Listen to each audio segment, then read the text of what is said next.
ಪುನರುತ್ಥಾನರಾದ ಯೇಸು ಕ್ರಿಸ್ತುವಿನಲ್ಲಿ ನನ್ನ ಪ್ರೀತಿಯ ಸಹೋದರ ಮತ್ತು ಸಹೋದರಿಯರೇ, ಮರಣವೆನ್ನುವುದು ತುಂಬ ದುಃಖಕರವಾದಂಥದ್ದು. ಇಂದು ಮನೋಜ್ ಎಮಾನುವೆಲ್ ಅವರ ಮರಣದ ಬಲಿಪೂಜೆ ನಡೆದಂಥ ಸಮಯದಲ್ಲಿ ಮನೋಜ್ ಎಮಾನುವೆಲ್ ಇವರು ಜರ್ಮನಿಗೆ ಹೋಗಿ ವ್ಯಾಸಂಗ ಮಾಡಲು ಓದಲು ಹೋಗಿದ್ದರು. ಆದರೆ ದೈವ ವಿಧಿಯೇ ಬೇರೆ. ಅಲ್ಲಿ ಮೃತ ಹೊಂದಿದರು. ಅವರ ವ್ಯಾಸಂಗವನ್ನು ಮಾಡಲು ಹೋದರು. ಆದರೆ ದೇವರ ಒಂದು ಇಚ್ಛೆಯೇ ಬೇರೆ.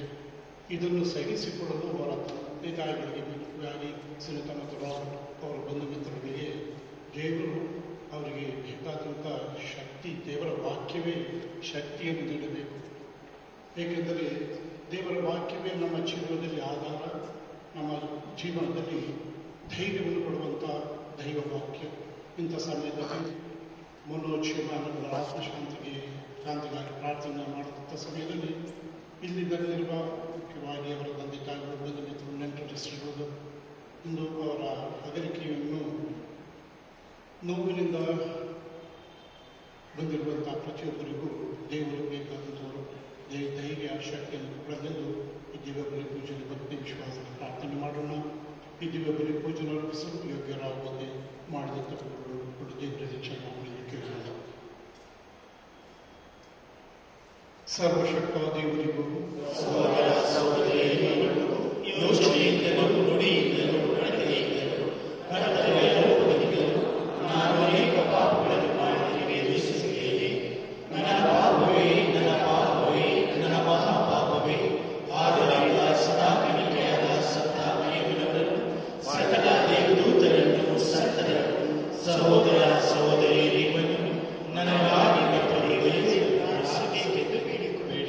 ಸರ್ವಶಕ್ತ ದೇವರು ನಮಗೆ ದಯೆ ತೋರಿಸಿ ನಮ್ಮ ಪಾಪಗಳನ್ನು ಕ್ಷಮಿಸಿ ನಮ್ಮನ್ನು ನಿತ್ಯ ಜೀವಕ್ಕೆ ಕರೆದೊಯ್ಯಲಿ.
ಜನಗಳ ಎತ್ತರ ಕಾಪಾಡ ಜನ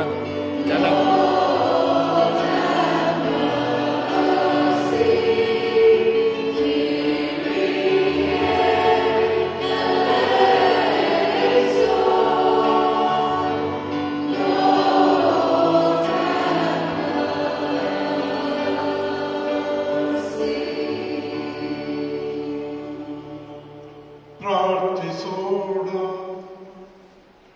ಯೇಸು ಸತ್ತು ಪುನರುತ್ಥಾನ ಹೊಂದಿದರೆಂದು ನಾವು ವಿಶ್ವಾಸಿಸುತ್ತೇವೆ ಅಲ್ಲವೇ? ಹಾಗೆಯೇ ಕ್ರಿಸ್ತ ಯೇಸುವಿನಲ್ಲಿ ವಿಶ್ವಾಸವಿಟ್ಟು ಮರಣ ಹೊಂದಿದವರನ್ನು ದೇವರು ಯೇಸು ಕ್ರಿಸ್ತರೊಡನೆ ಮರಳಿ ಕರೆದುಕೊಳ್ಳುತ್ತಾರೆ. ಆದಾಮನ ಸಂಬಂಧದಿಂದ ಎಲ್ಲರೂ ಸಾವಿಗೀಡಾದಂತೆ ಕ್ರಿಸ್ತ ಯೇಸುವಿನ ಸಂಬಂಧದಿಂದ ಎಲ್ಲರೂ ಜೀವಂತರಾಗಿ ಹೇಳುತ್ತಾರೆ. ಹಲ್ಲೆಲೂಯ. ಪ್ರಭು ನಮ್ಮ ಪ್ರಾರ್ಥನೆಗಳನ್ನು ಕರುಣೆಯಿಂದ ಆಲಿಸಿರಿ. ಮೃತರ ಮಧ್ಯದಿಂದ ಪುನರುತ್ಥಾನರಾದ ನಿಮ್ಮ ಪುತ್ರರಲ್ಲಿ ನಾವಿಟ್ಟಿರುವ ವಿಶ್ವಾಸವು ಆಳವಾದಂತೆ ನಮ್ಮನಾಗಲಿರುವ ನಿಮ್ಮ ಸೇವಕ ಮನೋಜ್ ಎಮಾನುವೆಲ್ ಪುನರುತ್ಥಾನವಾಗುವುದೆಂದು ನಾವಿಟ್ಟಿರುವ ನಿರೀಕ್ಷೆಯು ಹೊಸ ಶಕ್ತಿಯನ್ನು ಪಡೆಯಲಿ. ನಿಮ್ಮೊಂದಿಗೆ ಪವಿತ್ರಾತ್ಮರ ಐಕ್ಯದಲ್ಲಿ ದೇವರಾಗಿ ಯುಗಯುಗಾಂತರಕ್ಕೂ ಜೀವಿಸಿ ಆಳುವ ನಮ್ಮ ಪ್ರಭು ನಿಮ್ಮ ಪುತ್ರರಾಯ ಯೇಸು ಕ್ರಿಸ್ತರ ಮುಖಾಂತರ ನಿಮ್ಮನ್ನು ಪ್ರಾರ್ಥಿಸುತ್ತೇವೆ.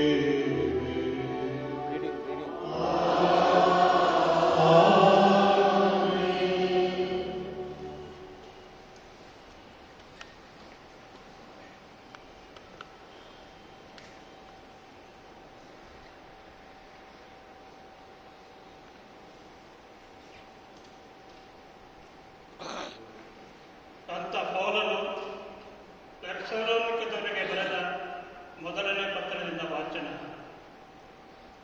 ಸಹೋದರರೇ, ಮೃತರ ಮುಂದಿನ ಸ್ಥಿತಿಗತಿಯ ವಿಷಯವಾಗಿ ನೀವು ತಿಳಿದಿರಬೇಕು ಎಂಬುದೇ ನಮ್ಮ ಬಯಕೆ. ಏಕೆಂದರೆ ನಂಬಿಕೆ ನಿರೀಕ್ಷೆ ಇಲ್ಲದ ಇತರರಂತೆ ಮೃತರಾಗಿ ನೀವು ದುಃಖಿಸಬಾರದು. ಯೇಸು ಸತ್ತು ಪುನರುತ್ಥಾನ ಹೊಂದಿದರೆಂದು ನಾವು ವಿಶ್ವಾಸಿಸುತ್ತೇವೆ ಅಲ್ಲವೇ?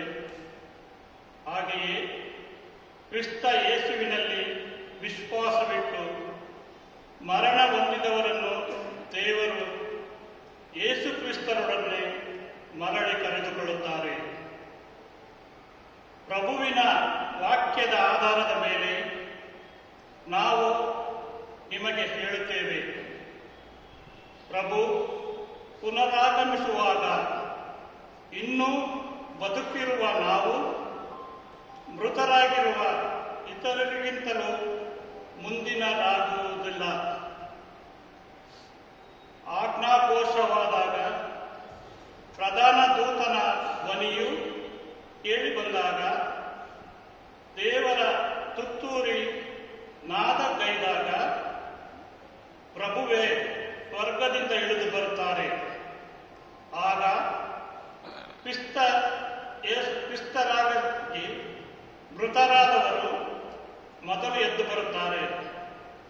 ಆಮೇಲೆ ಇನ್ನು ಬದುಕಿರುವ ನಾವು ಎದ್ದು ಬಂದವರೊಡನೆ ಆಕಾಶ ಮಂಡಲದಲ್ಲಿ ಪ್ರಭುವನ್ನು ಎದುರುಗೊಳ್ಳಲು ಮೇಘಾರೂಢರಾಗಿ ಮೇಲಕ್ಕೆ ಒಯ್ಯಲ್ಪಡುತ್ತೇವೆ.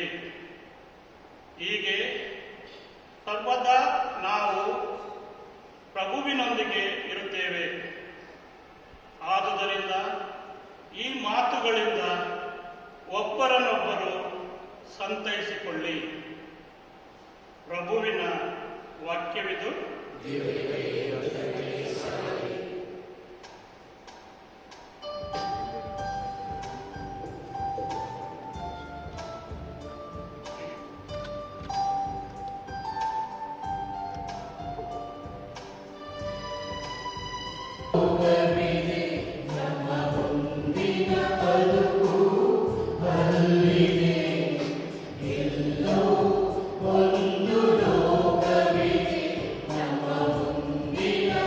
ಒಂದು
ಅದೊಂದು ದೂರ ಪಯಣ ನನ್ನೊಡನಿರಲು ಬಾ